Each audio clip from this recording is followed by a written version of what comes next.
السلام علیکم لسنر، امید ہے آپ خیریت سے ہوں گے۔ آئیے سچی کہانی سلسلے کی ایک نئی کہانی سنتے ہیں جس کا عنوان ہے 4 بیٹے ایک بیٹی، اور اس کے مصنف ہیں فضل دین۔ تو آئیے شروع کرتے ہیں۔ میری حیثیت ایک عینی شاہد کی ہے۔ چونکہ اس کہانی کے کردار زندہ ہیں اس لیے میں فرضی نام لکھ رہا ہوں، لیکن یہ کہانی فرضی نہیں، اور نہ ہی یہ کہانی کوئی ایسی عجیب ہے۔ ہمارے معاشرے میں تو اس سے کہیں زیادہ عجیب و غریب ڈرامے دیکھنے میں آتے ہیں۔ میں اس گھرانے کے بالمقابل رہتا ہوں۔ جب نور احمد کا باپ مرا تو اس وقت نور احمد کی شادی کو 1 سال ہو گیا تھا۔ آج نور احمد کو ضعیفی نے چارپائی پر ڈال دیا ہے۔ جوانی میں وہ کسی ورک شاپ میں تھوڑی سی تنخواہ پر کام کیا کرتا تھا۔ مکان اس کا اپنا تھا۔ اس کے باپ کا کچھ روپیہ بھی تھا جو اس نے دوسرے بیٹے کو دے دیا تھا، اور مکان نور احمد کے نام منتقل کر دیا تھا۔ باپ کے مرنے کے بعد دوسرا بیٹا جو اس وقت ایک بچے کا باپ تھا نور احمد سے الگ ہو گیا، اور نور احمد اپنی بیوی کے ساتھ اکیلا رہ گیا۔ شادی کو 4 سال گزر گئے لیکن کوئی بچہ نہ ہوا۔ نور احمد مسجد کے مولوی صاحب سے التجائیں کرنے لگا کہ دعا کریں کہ خدا اسے اولاد نرینہ دے۔ پھر وہ ہر جمعرات بیوی کو ساتھ لے کر داتا دربار جانے لگا، اور جب 1 سال گزر گیا تو وہ ایک پیر کا مرید بن گیا۔ یہ پیر شہر سے چند میل دور ایک گاؤں میں رہتا تھا۔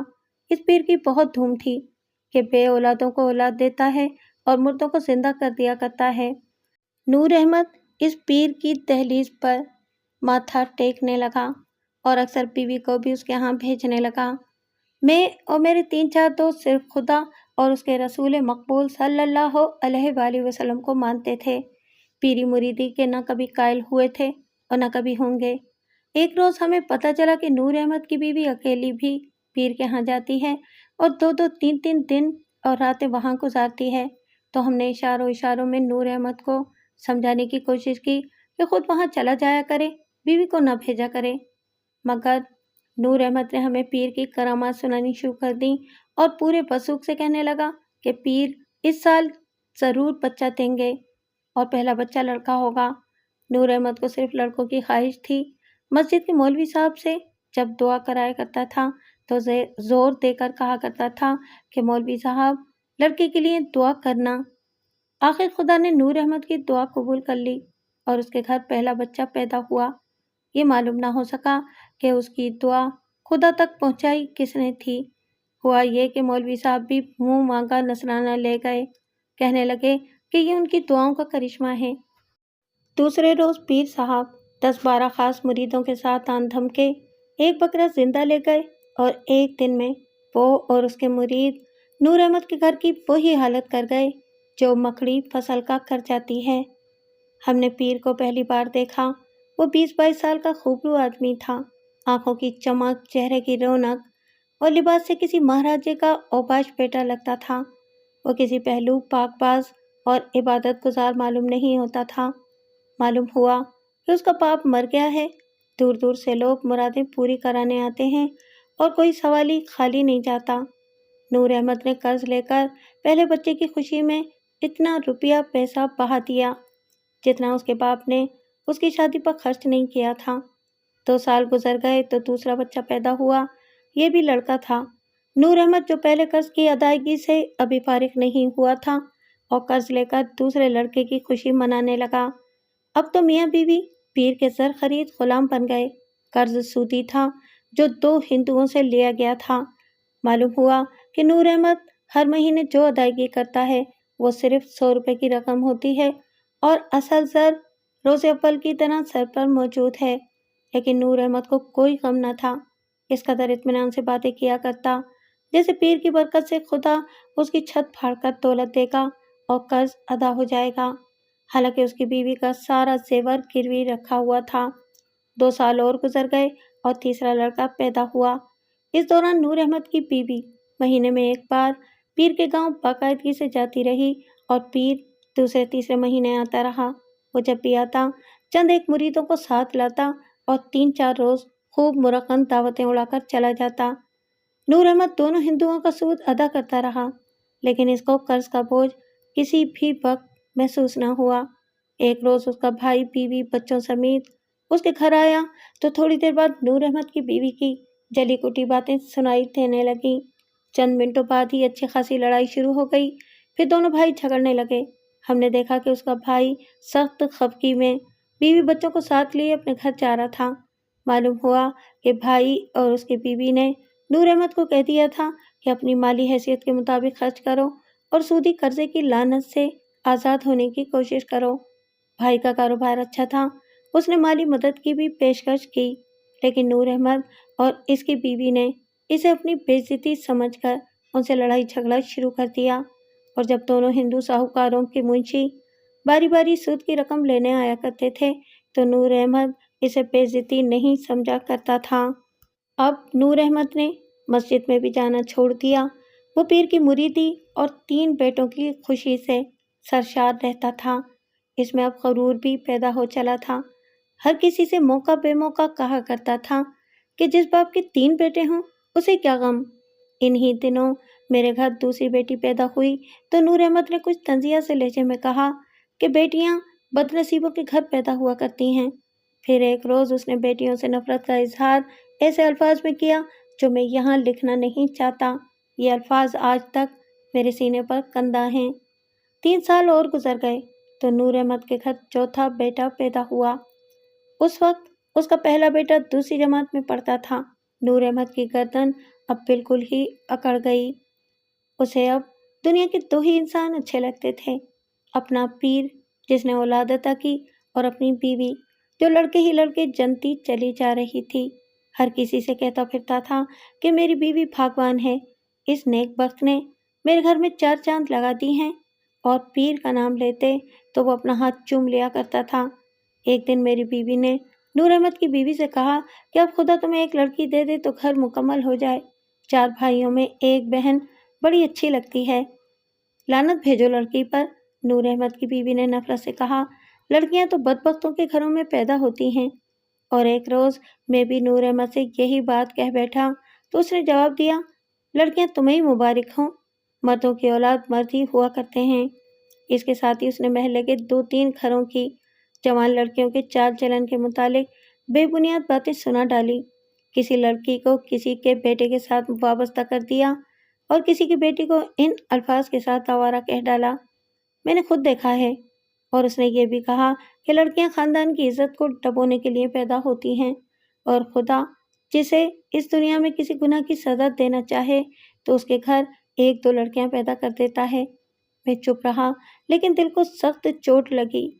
میں بھی تو 2 بچیوں کا باپ تھا۔ ان 2 بچیوں کو میں نے کبھی بھی خدا کی لعنت اور گناہوں کی سزا نہیں سمجھا تھا۔ میں سوچا کرتا تھا کہ میری بچیوں کی ماں بھی تو لڑکی ہی تھی جو اس وقت میرے گھر میں آئی تھی جب میں کاروبار میں ناقابل برداشت خسارے کی وجہ سے زندگی سے ہی بیزار ہو گیا تھا۔ والد صاحب مر چکے تھے۔ میں نے سوچا تھا کہ دھوم دھام سے شادی کروں، لیکن چپ چاپ یہ رسم ادا ہو گئی۔ میرے سسرال مالی لحاظ سے آسودہ تھے۔ مجھے ڈر تھا کہ ان کی بیٹی میری تنگ دستی سے پریشان ہوگی اور شاید مجھے اچھا بھی نہ سمجھے، لیکن وہ آئی تو چند دنوں بعد میں نے محسوس کیا کہ وہ میرا جذباتی سہارا بن کر آئی ہے۔ اس نے مجھے نیا حوصلہ دیا اور میری تنگ دستی کو میری خوش نصیبی بنا دیا۔ یہ میری بیوی کا ہی کارنامہ تھا کہ اس نے مجھے عجیب سے جوش و خروش سے زندگی کی راہ پر رواں کر دیا، اور میں نے کاروبار کی گڑی پڑی دیواروں پر نئی عمارت کھڑی کر لی۔ میں بھلا نور احمد کی بات کیوں مان لیتا کہ لڑکیاں بدبختی کی نشانی ہیں؟ خدا کا کرنا کیا ہوا کہ نور احمد کے گھر بچی پیدا ہو گئی، اور میں نے اسے گلی میں یوں سر جھکائے اور افسردہ سا جاتے دیکھا جیسے اس کے 4 بیٹے مر گئے ہوں۔ میں نے اسے اس حال میں کبھی نہ دیکھا تھا۔ رو کر پوچھا تو کہنے لگا کہ قسمت دھوکہ دے گئی ہے، خدا اس ڈائن کو سنبھال ہی لے تو اچھا ہے۔ میں نے اسے تسلی دی، لیکن اس کی آنکھوں میں آنسو چھلکنے لگے۔ دوسرے روز مجھے بیوی نے بتایا کہ نور احمد اپنی بیوی کو کوس رہا تھا اور کہہ رہا تھا کہ تم پیر کے پاس جاتی رہتی ہو، تم سے ضرور کوئی بد پرہیزی یا بے ادبی ہوئی ہے۔ اس کی بیوی زار و قطار رو رہی تھی اور قسمیں کھا رہی تھی کہ وہ پیر کا ہر حکم بصر و چشم بجا لاتی رہی ہے اور اسے کوئی بے ادبی نہیں ہوئی۔ چند ہی دنوں بعد ایک ہندو ساہوکار کا منشی آ گیا۔ اس نے گلی میں کھڑے ہو کر نور احمد سے کہا کہ 9-10 سال سے تم اصل زر کا ایک پیسہ نہیں دے سکے، بلکہ سود کی بھی کچھ رقم باقی ہے۔ اب ایک ہی صورت ہے کہ مکان کی رجسٹری دے دو۔ 3-4 دنوں بعد یہی مطالبہ دوسرے ساہوکار نے بھی کر دیا اور نور احمد سر پکڑ کے بیٹھ گیا۔ پھر اسے یہ کہتے سنا گیا کہ یہ اس بچی کی نحوست ہے کہ باپ دادا کا بنا بنایا مکان ہاتھ سے جا رہا ہے۔ اس کی نگاہ میں وہ خود بھی بے قصور تھا، ہندو ساہوکار بھی بے قصور اور پیر صاحب بھی بے قصور، جو اس عرصے میں قرض کی آدھی رقم نظر نیاز اور دعوتوں کی صورت میں کھا گئے تھے۔ نور احمد کے بھائی کو پتہ چلا کہ اس کے باپ کا خون پسینہ نور احمد کے ہاتھوں ہندوؤں کی تجوریوں میں جا رہا ہے، تو اس نے نور احمد سے کہا کہ وہ سود ادا کرتا رہے اور اصل زر کی کچھ رقم وہ ہر مہینے خود ادا کرتا رہے گا۔ چنانچہ یہ تسلسل چل پڑا اور مکان بچ گیا۔ پیر بادشاہ اور ہندو ساہوکار نور احمد کو دیمک کی طرح کھاتے رہے اور گھر میں فاقوں تک نوبت پہنچنے لگی۔ اب نور احمد نے پیر سے اولاد نرینہ کی بجائے روپے پیسے کی غیبی مدد مانگنی شروع کر دی۔ 3-4 سال گزر گئے لیکن اسے کوئی غیبی مدد نہ ملی۔ ہندو ساہوکاروں نے اصل زر کا مطالبہ شدید کر دیا اور آئے دن اسے دھمکیاں دینے لگے کہ وہ قانونی چارہ جوئی کر کے اس کا مکان نیلام کرا دیں گے، حالانکہ اس کی بیوی کا سارا زیور ان کے پاس گروی رکھا تھا۔ نور احمد نے قسط کی رقم بڑھا دی اور اپنے بھائی کی منت سماجت کر کے اس سے بھی زیادہ قسط ادا کروانے لگا۔ گھر میں اب تنگ دستی کا جان لیوا دور شروع ہو گیا، لیکن پیر اپنی نظر نیاز اور شیرنی باقاعدگی سے وصول کرتا رہا۔ نور احمد کی بیٹی ماں باپ کی نفرت بھری ڈانٹ پھٹکار اور مار پٹائی میں 4 سال کی ہو گئی۔ اس کا بڑا بھائی 6ٹھی جماعت میں تھا، اس سے چھوٹا شاید 3ری یا 4تھی میں، اور اس سے چھوٹا 1لی جماعت میں تھا۔ ایک روز ہم نے نور احمد کو پھر سر پکڑے دہلیز پر بیٹھے دیکھا۔ ہم سمجھے شاید اس کے گھر ایک اور لڑکی پیدا ہو گئی ہے۔ معلوم ہوا کہ اس کا بڑا بیٹا ایک روز پہلے اسکول گیا تھا مگر واپس نہیں آیا۔ وہ کل دن اور رات بھر سے غائب تھا۔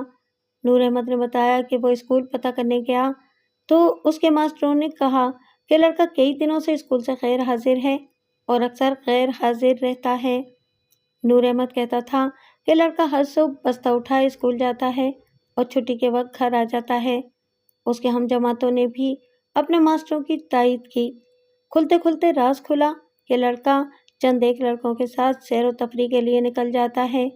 عام طور پر یہ لڑکا منٹو پارک میں پتنگ بازی کیا کرتا تھا۔ ایک شہادت یہ بھی ملی کہ یہ لڑکے چوری چھپے سگریٹ بھی پیتے ہیں۔ قصہ مختصر یہ کہ نور احمد نے اس بچے کو پہلا بچہ اور لڑکا ہونے کی وجہ سے بے جا لاڈ پیار سے پالا تھا۔ اس طرح وہ باقی 3 لڑکوں کو بھی قرض لے لے کر بگاڑتا رہا۔ جب بچے نے پرپرزے نکالے، گھر میں تنگ دستی کا دور دورہ شروع ہو گیا۔ صرف بڑا بچہ ہی نہیں، دوسرے بچے بھی پہلے کی سی عیش و عشرت ڈھونڈ رہے تھے۔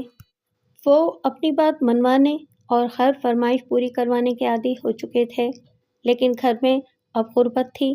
انہیں وہ وقت یاد آتا تھا جب ماں باپ ہر وقت ہنستے اور مسکراتے تھے۔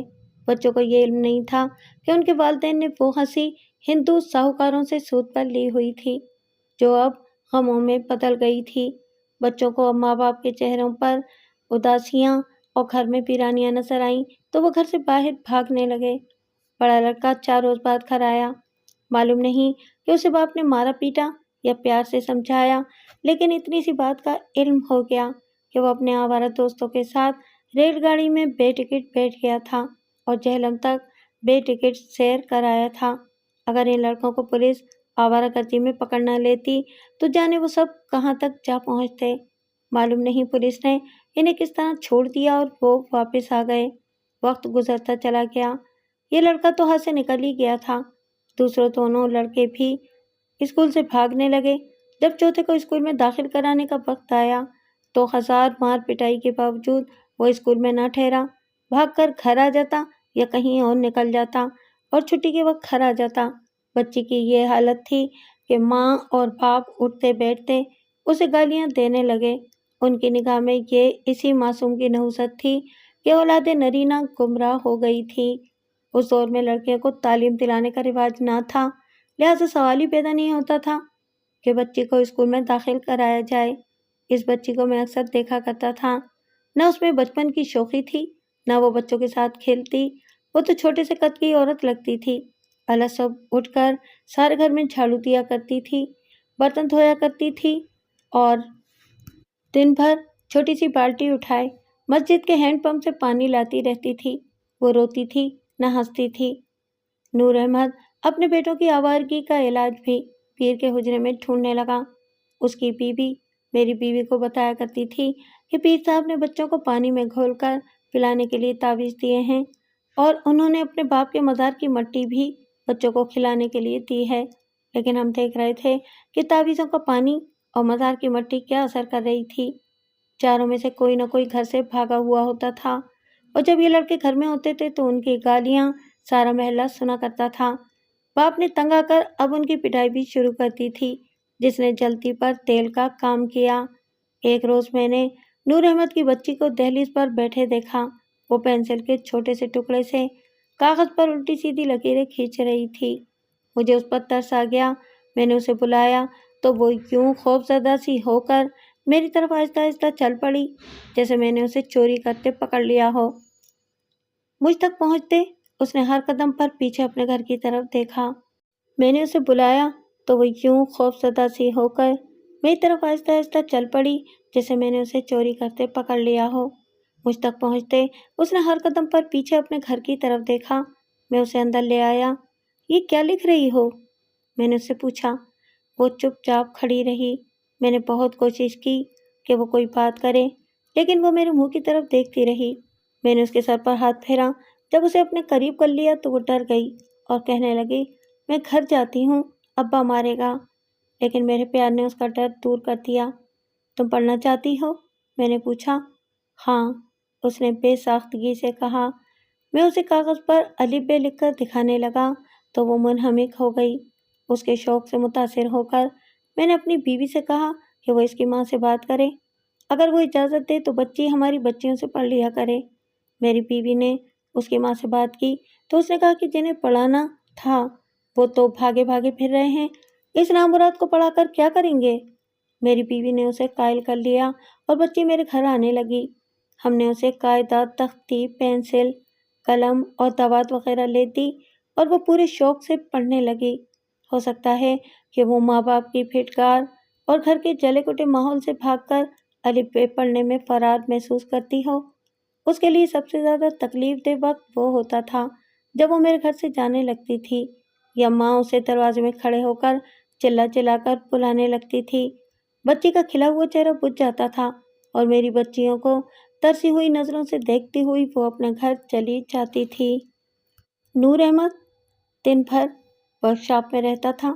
شام کے وقت گھر آتا تو کسی نہ کسی بیٹے کو گالیاں دینے یا پیٹنے لگتا تھا، لیکن زیادہ تر پٹائی کا شکار اس کی بچی ہوتی تھی۔ میں نے گالیوں کے ساتھ اس کا یہ فقرہ اکثر سنا تھا۔ ایسی ڈائن پیدا ہوئی کہ 4 بیٹے ہوتے ہوئے گھر اجڑ گیا۔ پھر وہ وقت آیا کہ بڑے لڑکے نے گھر سے چیزیں چرا کر کہیں بیچنی شروع کر دیں۔ اب تو یہ لڑکا کئی دن گھر سے غیر حاضر رہتا تھا۔ دوسرے لڑکے بھی بڑے بھائی کے نقش قدم پر چل پڑے۔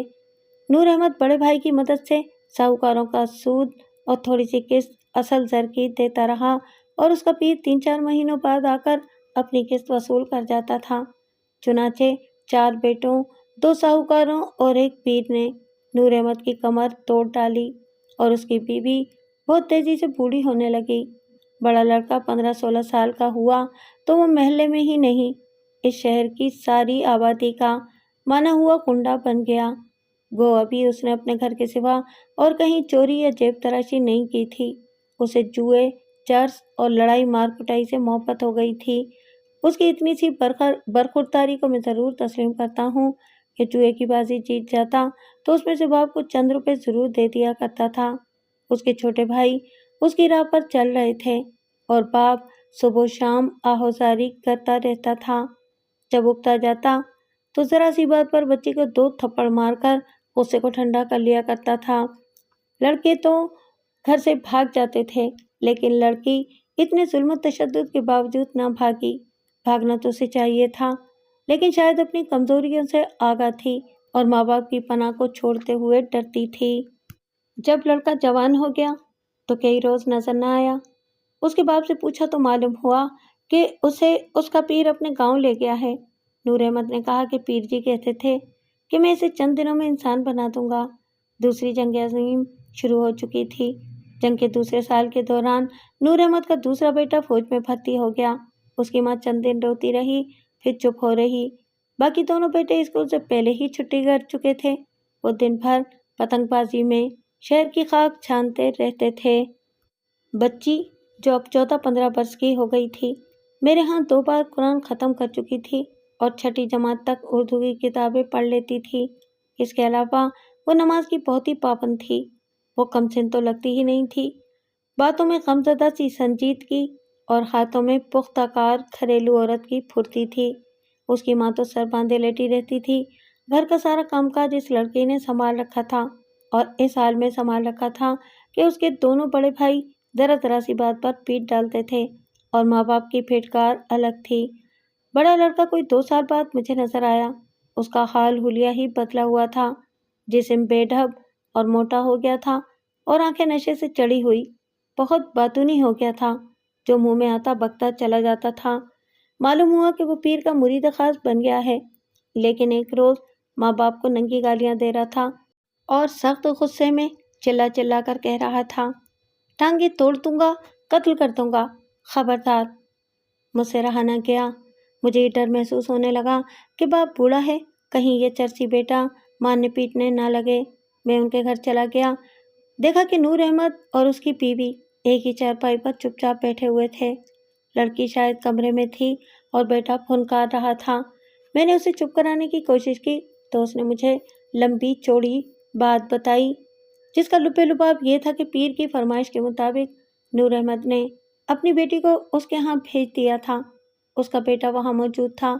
اس نے اپنی نوجوان بہن کو پیر کے حجرے میں دیکھا تو وہ آگ بگولا ہو گیا اور بہن کو ساتھ گھر لے آیا۔ اس وقت مجھے معلوم ہوا کہ لڑکی کل ہمارے ہاں کیوں نہیں آئی۔ نور احمد کے بیٹے نے کہا کہ وہ کہاں کا پیر ہے جی؟ میں 3 سال سے اس کے ساتھ ہوں۔ وہاں دن رات چرس اور شراب چلتی ہے اور مریدوں کی جوان بیٹیوں اور بیویوں کے ساتھ وہاں جو کچھ ہوتا ہے وہ میں نے اپنی آنکھوں سے دیکھا ہے۔ اور یہ میرے بےغیرت ماں باپ اپنی جوان بیٹی کو وہاں بھیج رہے ہیں۔ میں اس پیر کا ایجنٹ ہوں۔ اس کی عیاشی کا سامان ہم بہت سے ایجنٹ فراہم کیا کرتے ہیں، اس میں سے ہمیں بھی حصہ ملتا ہے۔ میں یہ نہیں کہہ سکتا کہ اس بیٹے نے پیر سے کتنے تعلق کر لیا تھا یا اس کا ایجنٹ بنا رہا۔ اتنا ضرور ہے کہ وہ اب باقاعدہ بدماش بن گیا تھا۔ کبھی کبھی گھر آیا کرتا تھا۔ اس کی بہن ہمارے ہاں روزانہ آتی تھی۔ وہ اب جوان ہو گئی تھی۔ ہم نے کبھی اسے مسکراتے ہوئے نہیں دیکھا تھا۔ میری بیٹیاں بعض اوقات اس سے مذاق کرتی تھیں تو بھی وہ مسکراتی نہیں تھی۔ جنگ ختم ہو گئی تو 1 سال بعد نور احمد کا بیٹا جو فوج میں بھرتی ہو گیا تھا واپس آ گیا، لیکن ایک برمی لڑکی کو ساتھ لے آیا۔ اس کی بیوی تھی۔ معلوم ہوا کہ اس کے پاس خاصا پیسہ تھا۔ وہ اپنی بیوی کے ساتھ 2-3 مہینے ماں باپ کے ساتھ رہا، پھر ایک روز بیوی کو لے کر چلا گیا اور آج 20-21 سال گزر گئے ہیں، اس کا کوئی سراغ نہیں ملا۔ 1947 میں برصغیر میں انقلاب آیا۔ نور احمد پر اس انقلاب کا اثر یہ ہوا کہ دونوں ہندو ساہوکار ہندوستان چلے گئے، جس سے اس کا باقی ماندہ قرضہ ختم ہو گیا اور مکان بھی بچ گیا، مگر اس کا روزگار بھی ختم ہو گیا کیونکہ جس ورکشاپ میں وہ کام کرتا تھا وہ ہندوؤں کی تھی۔ مسلمان ابھی اس میدان میں نہیں آئے تھے، نہ اس میدان کے قابل تھے۔ نور احمد کے گھر میں اب فی الواقع واقع ہونے لگے۔ بڑا بیٹا کبھی کبھی گھر آتا تھا اور ماں باپ کو چند روپے دے جاتا تھا۔ بعض اوقات یہ چند روپے دوسرے بیٹے اڑا لے جاتے تھے۔ نور احمد کی خوش قسمتی کہ اس کی بیوی کے جہیز کی سلائی مشین گھر میں محفوظ تھی۔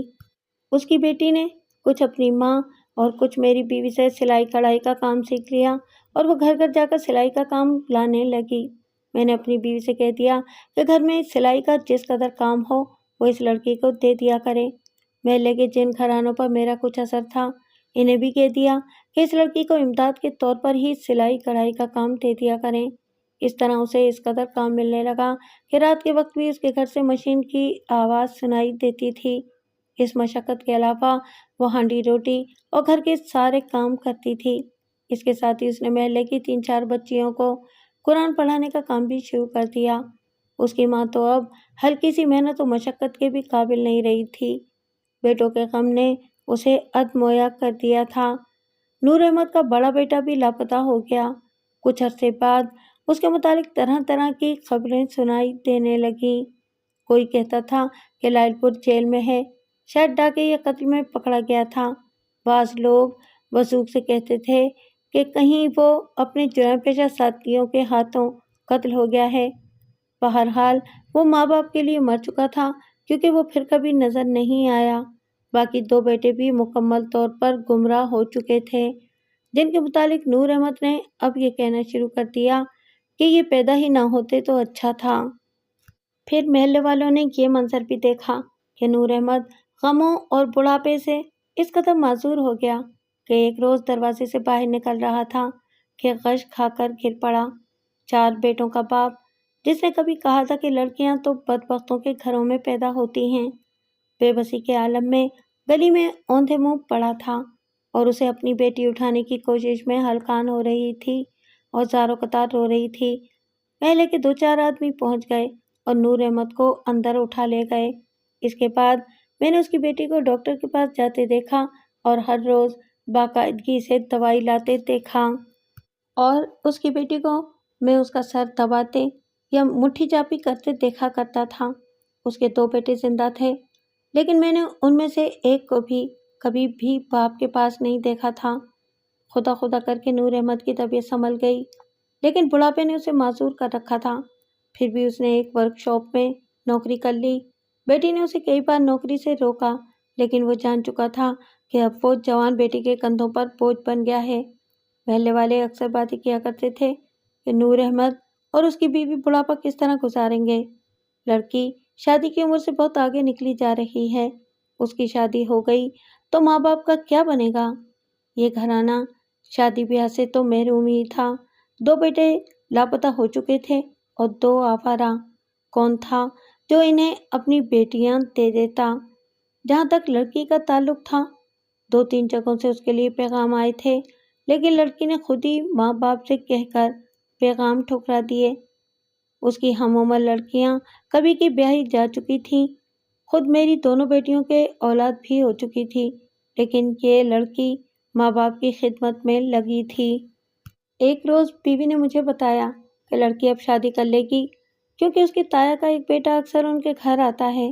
میری بیوی نے بتایا کہ اس لڑکے کو دیکھ کر لڑکی کے چہرے پر خوشی سی نظر آنے لگتی ہے، لڑکا بھی اس میں دلچسپی لیتا ہے۔ یہ سلسلہ کوئی 5-6 مہینے چلا۔ آخر ایک روز پتہ چلا کہ لڑکے کی شادی کسی اور جگہ ہو رہی ہے۔ میری بیٹیوں نے لڑکی سے پوچھا تو اس نے صاف الفاظ میں بتایا کہ وہ لڑکا اسی کی خاطر آیا کرتا تھا اور وہ اسے بہت اچھا لگتا تھا۔ جب اس نے لڑکی کے ساتھ شادی کی بات کی تو لڑکی نے کہا کہ میں اس وعدے پر شادی کروں گی کہ تم میرے گھر رہو۔ ظاہر ہے کوئی بھی والدین اپنے بیٹے سے اس طرح دستبردار نہیں ہوا کرتے۔ اس لڑکے کی شادی کسی اور جگہ ہو گئی۔ افسوسناک پہلو یہ ہے کہ میری بیوی کے کہنے کے مطابق لڑکی کو پہلی بار دلی محبت ملی تھی، اس نے وہ بھی ماں باپ پر قربان کر دی۔ نور احمد تو سوچ بھی نہیں سکتا تھا کہ وہ اپنی بیٹی کو بیاہ سکے گا، اور اب تو بیاہ کی بات ہی ختم ہو گئی ہے۔ لڑکی، جسے میں اب بھی لڑکی ہی کہوں گا، 40 برس کی عمر کو پہنچ گئی ہے۔ نور احمد چلنے سے بھی معذور ہے، نوکری کا سلسلہ کبھی کا ختم ہے۔ ہاں، ماں الگ پڑی کھانستی رہتی ہے، لیکن ان کی بیٹی دن رات سلائی کڑھائی اور اونی کام کرتی ہے، بچیوں کو قرآن پڑھاتی ہے اور ماں باپ کو صاف ستھرا رکھتی ہے۔ میں اسے اکثر دیکھا کرتا ہوں۔ میں اس کے بچپن میں اس کے معصوم سے چہرے پر جو مسکراہٹیں ڈھونڈا کرتا تھا اور نہیں ملتی تھیں، وہ اب اس کے چہرے پر آ گئی ہیں۔ اس کی آنکھوں کی چمک اور ہونٹوں کا تبسم بتاتا ہے کہ وہ روحانی مسرتوں سے سرشار ہے۔ اب وہ ہنسی مذاق کی باتیں بھی کرتی ہے، محلے میں ماتم بیاہ پر بھی پہنچتی ہے، اور اگر کوئی عورت اسے شادی کی بات کر بیٹھے تو وہ کھل کر کہا لگاتی ہے، جیسے کسی نے اسے لطیفہ سنا ڈالا ہو۔ میری اپنی کمر ٹیڑھی ہو گئی ہے۔ کبھی کبھی نور احمد کے پاس جا بیٹھتا ہوں۔ ایک روز وہ سکون کی آہ لے کے کہنے لگا، خدا کا کتنا کرم ہے کہ میرے گھر لڑکی پیدا ہوئی تھی، اور وہ زار و قطار رونے لگا۔